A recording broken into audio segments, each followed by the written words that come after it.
Hola, ¿cómo estás? Bienvenido a este capítulo de podcast en el que hablaremos acerca de alumnos y alumnas con aptitudes sobresalientes. Abordaremos los antecedentes de la inteligencia, las aptitudes sobresalientes, hasta las altas capacidades. Integraremos los conceptos básicos en un proceso histórico hasta la actualidad. Yo soy Araceli, estudiante de Educación Inclusiva en Universidad IEXPRO. Te saludo desde Guadalajara, capital del estado de Jalisco. Primero que nada, bienvenido a este podcast. Agradezco tu atención. Espero que estés teniendo un gran día. Hoy hablaremos de este tema que es muy interesante. Cuando se habla de niños y jóvenes con aptitudes sobresalientes, ¿a qué se está haciendo referencia? ¿A quiénes se les considera alumnos con aptitudes sobresalientes? Pues bien, son aquellos niños, niñas y jóvenes capaces de destacar significativamente del grupo social y educativo al que pertenecen en uno o más de los siguientes campos del quehacer humano: científico-tecnológico, humanístico-social, artístico y/o deportivo. Estos alumnos, por presentar necesidades específicas, requieren de un contexto facilitador que les permita desarrollar sus capacidades personales y satisfacer sus necesidades e intereses para su propio beneficio y el de la sociedad.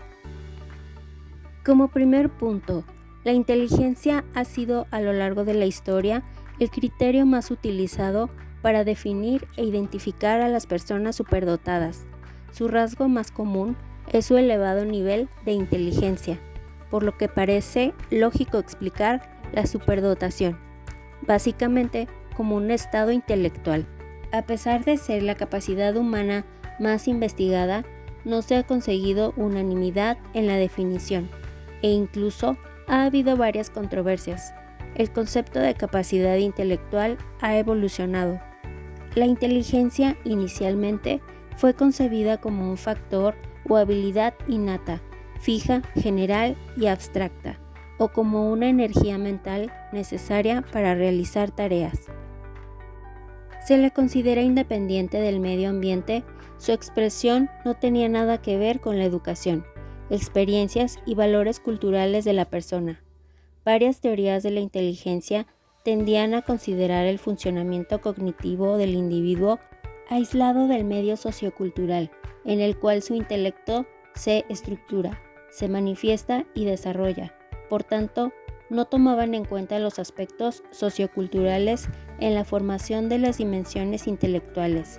Sin embargo, en los últimos años se considera que la inteligencia no es una capacidad abstracta aislada, sino una capacidad humana resultante de factores genéticos y de factores ligados a las experiencias, aprendizajes y a los contextos en los cuales se desarrollan los individuos.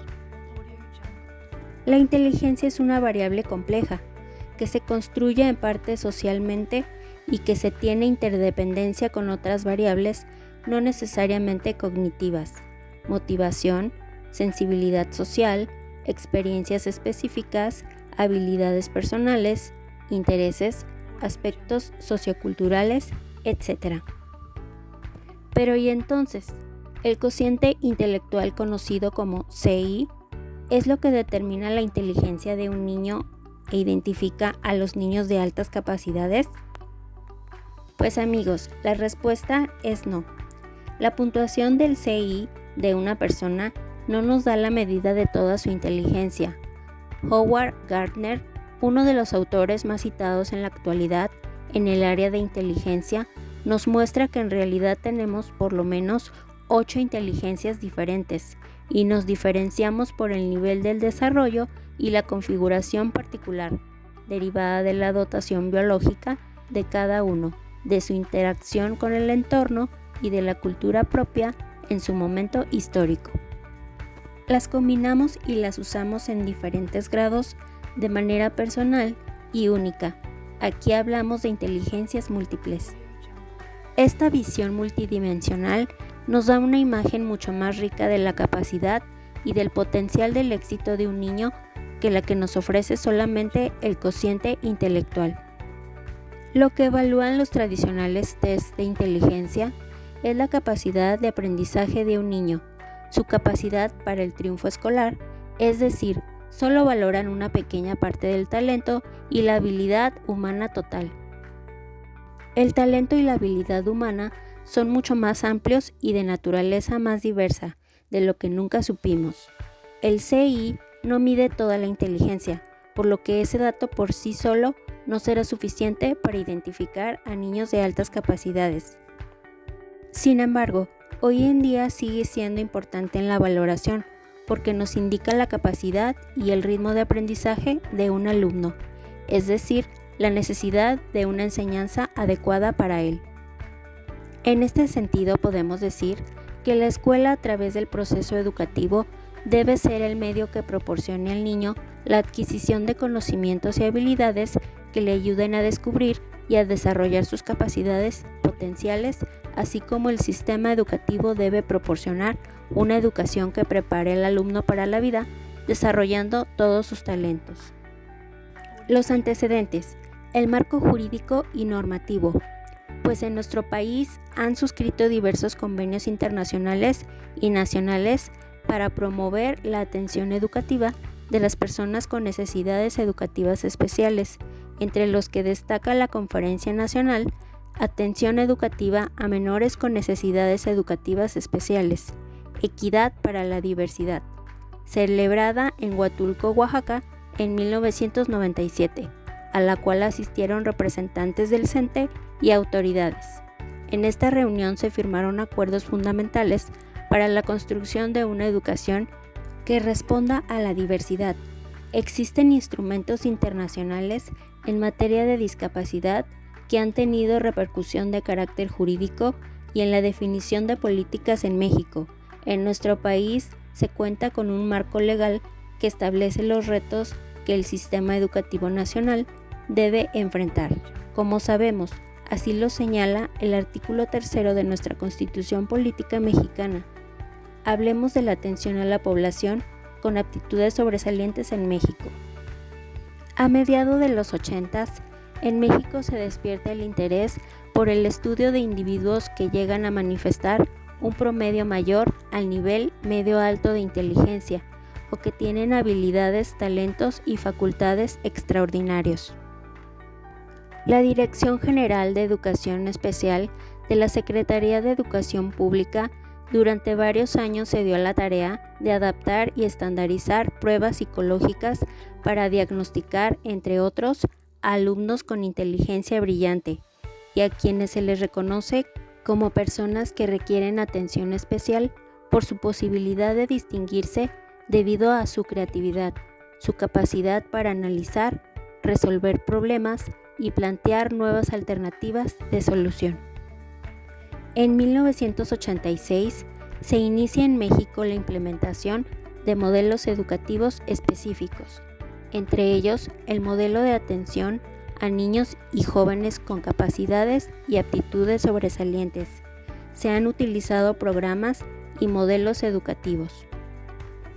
En el Programa Nacional de Educación 2001-2006 se plantea como una de las metas de la elaboración de un modelo de atención de los alumnos y las alumnas con aptitudes sobresalientes. A partir de 2002 se desarrolla en México el Programa Nacional de Fortalecimiento de la Educación Especial y de la Integración Educativa, que constituye una respuesta del Gobierno federal a las demandas y propuestas en materia educativa, en el que se definen las líneas de acción que permitirán consolidar la cultura de la integración en el país y se establece la atención de los alumnos con aptitudes sobresalientes como una de las metas prioritarias. Para este fin, en 2003, la Subsecretaría de Educación Básica y Normal de la Secretaría de Educación Pública, a través del Programa Nacional de Fortalecimiento de la Educación Especial y de la Integración Educativa, planteó una de sus líneas de acción, la elaboración de un modelo de atención educativa dirigida a alumnos con aptitudes sobresalientes. Y en respuesta a esta, se puso en marcha el proyecto de investigación e innovación, una propuesta de intervención educativa para alumnos con aptitudes sobresalientes, durante el ciclo escolar 2002-2003. El propósito general de este proyecto de investigación fue diseñar, implementar y evaluar una propuesta de intervención educativa que contemplara las características de los niños y niñas y los jóvenes con aptitudes sobresalientes, así como las del contexto escolar, para favorecer el desarrollo integral de los alumnos. Frecuentemente, los niños con esta condición son confundidos con otros diagnósticos, ya que al aprender mucho más rápido que la media de la población, se aburren y comienzan a presentar problemas de conducta, hiperactividad, sociales y atención, entre otros. Desafortunadamente, la mayoría de estos niños y jóvenes no alcanzan a utilizar todo su potencial, ya que al no tener un adecuado diagnóstico, no son encaminados para continuar desarrollando sus capacidades. De ahí la importancia de atender a estos niños, niñas y jóvenes con aptitudes sobresalientes y así poder contribuir en el logro de su desarrollo integral y pleno, a través del ofrecimiento de una educación que se preocupe por respetar a la diversidad y de ofrecer propuestas equitativas y de buena calidad. Poder alcanzar estos propósitos educativos permitirá que estas personas se apropien de las herramientas necesarias para convertirse en personas que manifiesten sus capacidades en cualquiera de los campos de acción por los que han mostrado sus preferencias, y de esta manera colaboren y participen activamente en el progreso de la sociedad, y así encaminarlos para continuar desarrollando sus habilidades. Es importante que al identificar un niño superdotado, los padres se asesoren con el fin de brindarle la educación que necesita, ya que se requiere de un lugar especializado donde sepan trabajar con estos menores y así continuar estimulando sus capacidades y no tengan dificultades o se limite su desarrollo. El niño necesita ayuda especial para sacar el mayor provecho y que no se desadapte al medio que lo rodea. El objetivo principal es que sea un sujeto funcional, feliz y bien adaptado a la sociedad.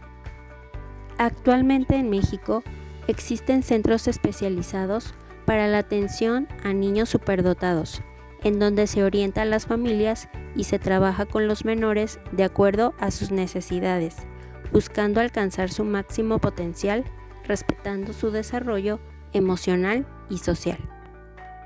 Los niños con aptitudes sobresalientes o superdotados suelen ser también un problema si no son encausados por sus padres, maestros y autoridades de las escuelas.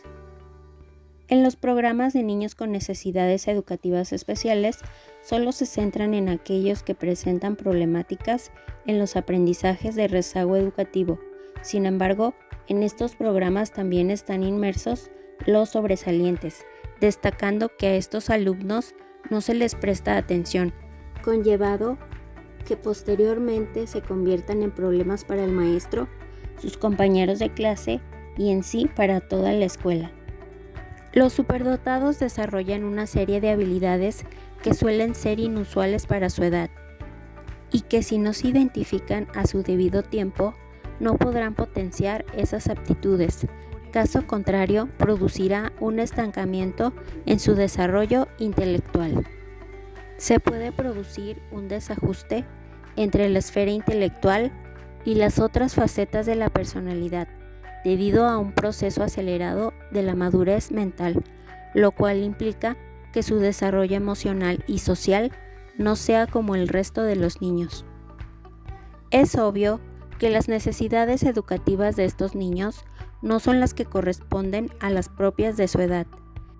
Si no desarrollan todo su potencial intelectual, se puede dar un sentimiento de frustración que desemboque en un fracaso escolar. Pueden aparecer problemas de comportamiento que pueden ser de dos tipos. Agresividad. El niño se rebela y se niega a seguir con las reglas establecidas. Da muestras de violencia verbal y física. Pasividad. El niño intenta abstraerse del mundo exterior y se crea un mundo de fantasías sin contacto social. Se muestra reacio a comunicarse con la gente y no se defiende si recibe insultos o le pegan. Este tipo de niños son conscientes de que son diferentes a los demás y por ello se sienten solos y no muestran predisposición a entablar amistad con otros compañeros porque tienen miedo a que se les rechacen. Esto repercute en su trabajo académico, debido a que rinden por debajo de sus posibilidades. Algunos llegan a sufrir trastornos psicológicos porque no consiguen adaptarse en el colegio y otros llegan al fracaso escolar. Cuando esto sucede, aparecen factores comunes entre los superdotados, como ansiedad, inseguridad, impresión de aislamiento, sentimiento de torpeza manual y física, sufrimiento al sentir que sus intereses son muy distintos a los de sus compañeros, deseo incesante de leer, por ejemplo.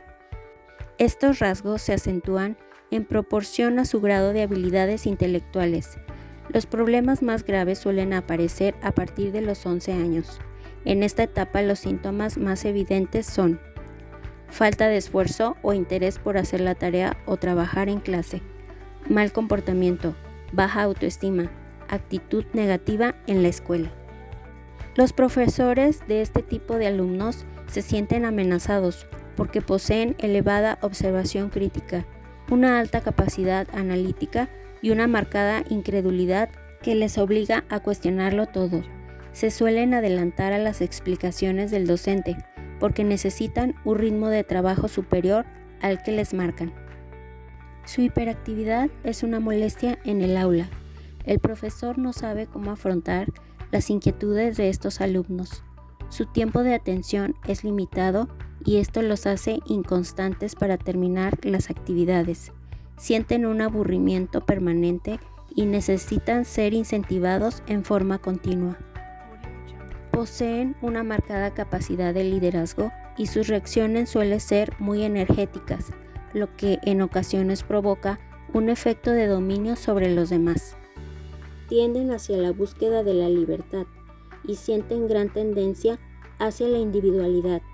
No les molesta la soledad y se muestran muy combativos ante cualquier situación que no aceptan. Todos estos problemas son frutos de una inadaptación entre la sociedad y la educación. Por tanto, un niño superdotado, además de las dificultades de cualquier chico de su edad, tienen que enfrentarse a los que se derivan de su excepcional dotación intelectual. A pesar de la gran cantidad de horas que los niños pasan en el colegio, los profesores no suelen identificar muy fácilmente a los sujetos con altas capacidades intelectuales.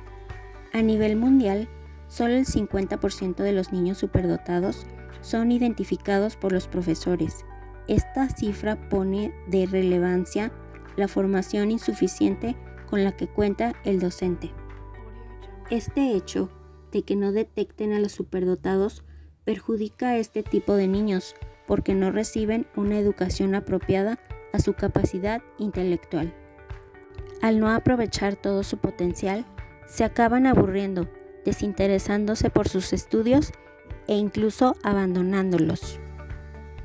Dentro del ámbito educativo actual, es importante conocer todo aquello que abarca el término aptitudes sobresalientes, de tal forma que nos permita a docentes y todos aquellos profesionales de la educación implicados en los procesos de enseñanza y aprendizaje, brindarles a estos niños las oportunidades necesarias para su desarrollo. Es importante que los docentes conozcan que existen programas especiales para estos niños y los encaucen, de lo contrario se perderán muchos profesionistas exitosos. Eso es todo por hoy. Gracias por tu atención. Yo soy Araceli, estudiante de Educación Inclusiva en Universidad y Expro. Sin más por el momento, me despido. Hasta la próxima.